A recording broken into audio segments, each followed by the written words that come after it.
Tunjukin video ini ke teman-teman kalian, ke orang tua kalian, dan ke pasangan kalian. Aku jamin setelah mereka nonton video ini, mereka bakal berubah pikiran.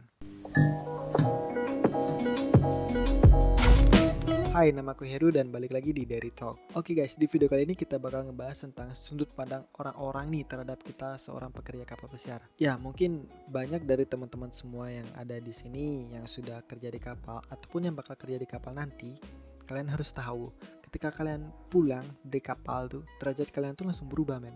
Serius dah, langsung berubah. Yang dulu kalian misalkan jomblo gitu, mungkin ketika kalian pulang nanti kalian langsung dapat pacar gitu. Itu nggak tahu kenapa pasti selalu kayak gitu. Ya begitulah sudut pandang orang-orang yang ada di sekitar kita gitu, terutama teman-teman ataupun tetangga kita. Ketika kita pulang dari kapal gitu, mungkin mereka berpikiran bahwa kita tuh banyak bawa duit dari Amerika ke Indonesia gitu, dan mereka berpikiran bahwa kita bisa beli mobil mungkin, ataupun bisa beli handphone yang mahal, ataupun bahkan bisa beli rumah dengan cara cepat gitu. Padahal situasinya kita baru pulang dari first kontrak kan. Apa sih yang bisa dibanggain dari first kontrak gitu kan? Aku jamin 100% teman-teman yang first kontrak sebelum kalian berangkat tuh pasti kalian perlu modal gitu kan. Modalnya itu pun juga nggak kecil gitu. Which is dimana kalian harus minjam di bank ataupun minjam ke saudara kalian, dan ketika kalian pulang dari first kontrak itu, aku jamin kalian bakal ngelunasin utang tersebut. Yang mungkin bisa dibilang 50% dari gaji yang sudah kalian bawa dari kapal ke Indonesia tuh bakal habis gitu kan. Well, dari itu adalah sudut pandang dari teman ataupun dari tetangga kita. Kita masuk ke sudut pandang orang tua kita. Ya ini agak sedikit lucu. Namanya juga orang tua, pasti mereka semua was-was gitu kan ketika mereka tahu kita bakal kerja di luar negeri, apalagi kerja di lautan lepas gitu. Ya amit-amit mungkin kejadian tsunami atau segala macamnya gitu kan. Well, buat para orang tua nih jangan khawatir, karena di kapal tuh kita kerja tuh safety diutamakan. Mungkin buat teman-teman first contract ataupun orang tua kalian nggak tahu, kasih tahu mereka sekarang, atau kasih tahu tunjukin video ini. Aku bakal ngejelasin karena di kapal tuh bakal ada yang namanya kurang lebih sebulan 4 kali itu ada yang namanya bodril. Jadi bodril itu semacam simulasi tentang mungkin kebakaran ataupun situasi emergency gitu kan. Amit-amit kalau kapalnya tuh kayak nabrak karang gitu. Apa yang harus kita lakuin? Kita harus pergi kemana? Dan apa sih yang harus kita bawa saat emergency itu? Jadi sekali lagi aku kasih tahu ke orang-orang tua nih, jangan khawatir. Kita di sana kerja sesuai dengan prosedur. Semua rule kita jalanin, dan yang paling terpenting adalah safety itu diutamakan di sana. Dan semakin berkembangnya zaman, teknologi itu kan juga semakin berkembang gitu. Aku yakin teknologi di kapal tuh benar-benar udah paling muktahir lah, udah paling canggih gitu dibandingkan dengan, ya aku bisa bilang sih, kapal-kapal yang ada di pelabuhan kita. So, kita masuk yang terakhir, sudut pandang dari pasangan kita masing-masing. Well, bersyukur buat para jomblo-jomblo di luar sana nih yang bakal kerja di kapal. Kalian tuh nggak perlu khawatir dengan hubungan gitu kan. Mungkin setelah kalian di kapal nanti kalian kerja, setelah pulang kerja kalian bisa tidur ataupun bisa nongkrong dengan teman kalian sepuasnya gitu. Kalian nggak perlu telepon berjam-jam untuk ya cuma bertukar kabar gitu. Kalian harus ngemotong waktu tidur kalian untuk nelpon orang tersayang kalian gitu. Ya namanya juga pengorbanan gitu kan. Kita cuma bisa berkabar melalui handphone gitu, secara online gitu. Kalau nggak gitu ya kita nggak bakal ketemu gitu. Well, ngomong-ngomong soal pasangan, aku jamin buat teman-teman yang udah berpasangan nih, ketika kalian bakal ke kapal nanti, hal yang paling ditakutin pasangan kalian tuh adalah kalau cowok yang kerja di kapal. Mereka pasti berpikiran bahwa kalian tuh bakal jadi fuckboy di sana. Karena apa? Ya karena pergaulannya itu-itu aja. Dan kalian bertemu misalkan wanita gitu, setiap hari bertemu gitu, apalagi satu shift, satu tempat kerja, satu section gitulah, kalian bakal um, bisa dibilang cinlok gitu.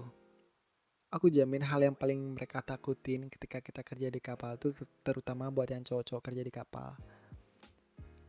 Cewek-cewek kita di rumah nih, mereka takut kita dapetin pasangan lagi di sana.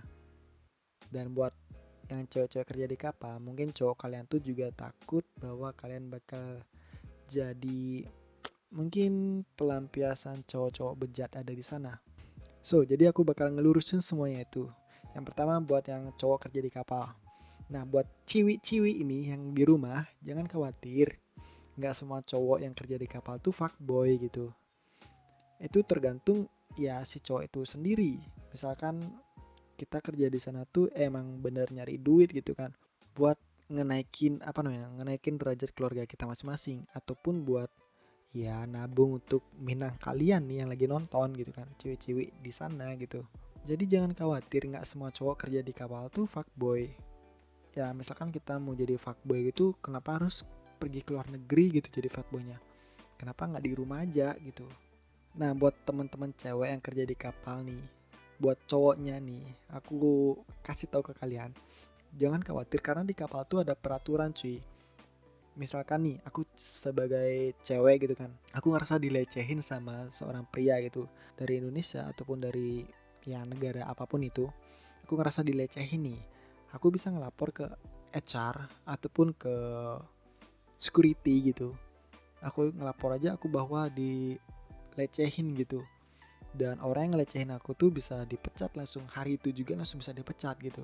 Karena ada satu kasus nih temanku, ini agak gokil juga sih, jadi aku nggak bakal kasih tahu namanya siapa, tapi ada salah satu temanku di pos kontrak lalu, dia tuh dapet staff steward gitu lah. Jadi yang nggak tahu staff steward tuh di bagian housekeeping itu bakal neker kamar-kamar staff gitu, karena staff dan kru tuh di kapal tuh beda. Yang ketika waktu ini temanku ngebersihin di bagian staff spa kalau nggak salah, itu kan cewek-cewek semua tuh staff spanya.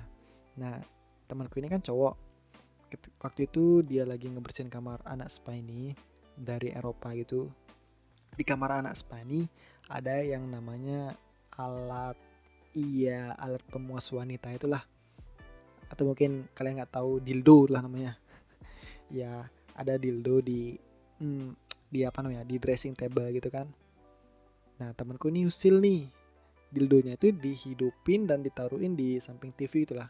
Ya kalian tahu dildo kan, kalau dihidupin kan muter-muter gini.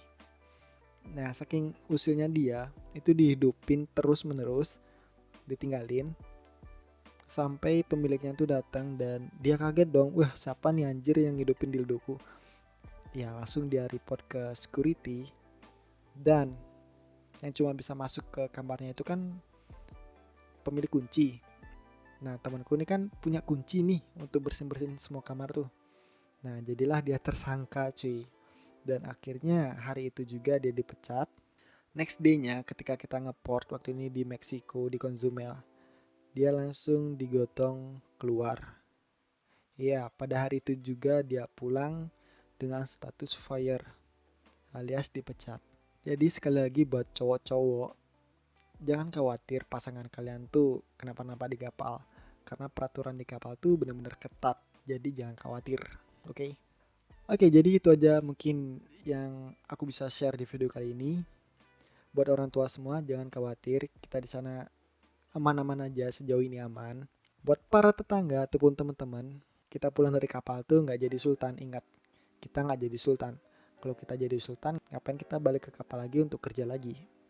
Dan buat pasangan kita nih, jangan khawatir juga. Kita di sana tuh cuma nyari duit. So ya guys, mungkin itu aja. Mungkin aku bakal akhiri video ini. Dan next video apalagi yang ingin aku bahas nih, mungkin kalian bisa komen di kolom komentar di bawah.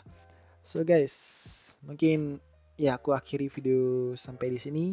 Jangan lupa untuk like, comment, subscribe jika kalian suka dengan konten kayak gini. Bantu aku ngembangin channel ini lagi, dan sampai bertemu di next video. Ciao.